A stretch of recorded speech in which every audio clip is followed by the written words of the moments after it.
Given the success you've had in collaboration with TransCelerate, what lessons and advice can you give us going forward as we attempt to work in better partnerships with one another and internally on the commercial side of our business? Yeah, so I think collaborations in general have been something people have been talking and thinking about for a long time. Unfortunately, certainly in our business, unlike other businesses, finance, banking, semiconductors, manufacturing, collaborations have been pretty fruitful.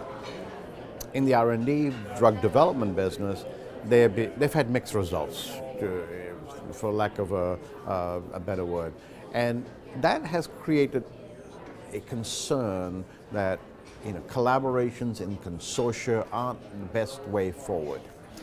That said, about 4 or 5 years ago, heads of R&Ds of some of the companies, including the founding members of TransCelerate, the 10 big companies that originally ponied up their resources and their people to get it going, felt that we really have no choice but to try again.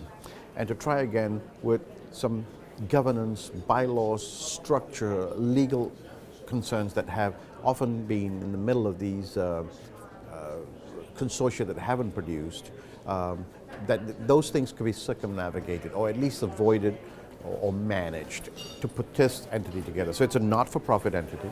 It has a very tight governance structure, a board of directors at the very top of these companies, the presidents and heads of R&Ds of these companies typically. You have an operations committee structure at each of the work we have in BioCelerate for preclinical, TransCelerate for clinical development and the pharmacovigilance, an oversight committee of senior leaders.